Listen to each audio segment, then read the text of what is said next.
One of the things you've investigated is deaths that were caused by torture. What can you tell us about that? What are the numbers? In the military, there was actually a larger number of deaths than with the CIA. The CIA engaged in some horrendous abuses, but they appear to have taken precautions to have actually prevented people from dying, which might sound humanitarian, but in fact is kind of sickening. I mean, they were torturing them, but also trying to maintain their health so that they could keep torturing them.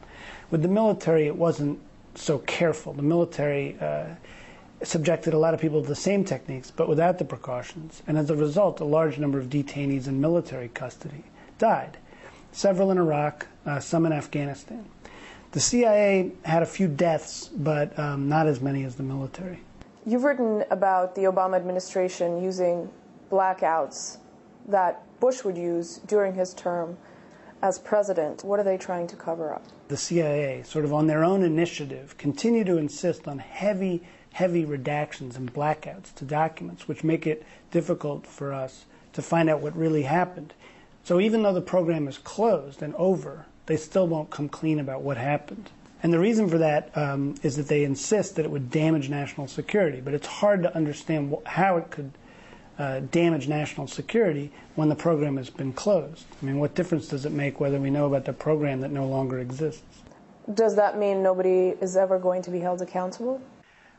Ironically enough, the effort to hold the detainees themselves accountable for terrorism-related crimes may serve as an occasion to hold their torturers accountable. You'll see a lot of information coming out in those trials about the CIA's program. It's not real accountability, it's not a criminal trial of the CIA, but you will at least see some public airing of the information about the abuses that took place. But unfortunately, a lot of Americans, and I think a lot of people all over the world, think that all of the victims of the CIA were terrorists, when in fact, that's just simply not the case. There were mistaken arrests. There were unfortunate mix-ups, wrong names, mistaken identity, where the wrong man was sent to a CIA prison, tortured, and then the CIA realized it was not who they thought it was. So that sort of thing does happen. It's not just suspected terrorists who end up in these programs. What is the gravest human rights violation you've come across while investigating both Guantanamo and these secret CIA prisons? A lot of people think about torture in the Bush administration. They think about the CIA, but they should really think about the military, which copied the CIA's methods and used them on a grand scale on thousands and thousands of Iraqis and Afghans. And while they didn't use the worst forms of torture, like waterboarding, they often used the majority of the simpler techniques: sleep deprivation, forced standing, stress positions. And, you know, I don't like to say that one abuse is worse than another. The fact of the matter is, when you combine these techniques, forced standing, sleep deprivation, stress positions, they cause excruciating pain. And, you know, you can say, oh, I've stayed up late before, sleep deprivation doesn't sound so bad.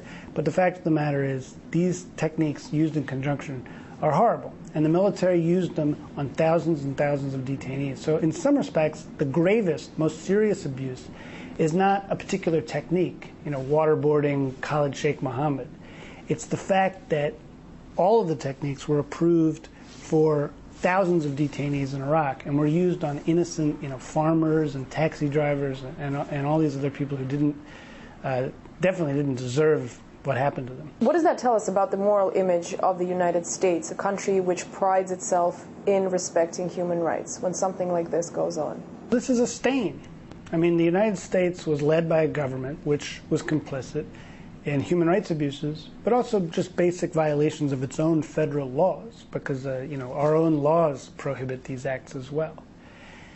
It's a stain that hasn't been cleansed, and it causes a moral culpability issue worldwide. President Obama may have closed the prisons and ended the programs, but allowing Donald Rumsfeld to, you know, live freely and be unpunished for what he did, allow George Tenet, the director of the CIA, to be unpunished, it creates a stain that has yet to be cleansed. What has been the most shocking thing you have come across while investigating the work of the CIA? Simply put, the cold, clinical fashion in which they went about designing the program. They didn't want to commit outright physical torture, like nailing, nails into people's hands and burning them with cigarettes. So they went to psychologists and lawyers, and they tried to design a program which was, in their mind, legal.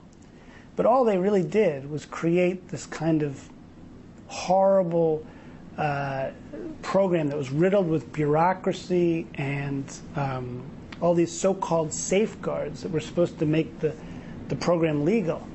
All it really suggested was that they were trying not to get caught for something that they knew was illegal. It's like they tried to make it legal and safe, but they just made it even more grotesque.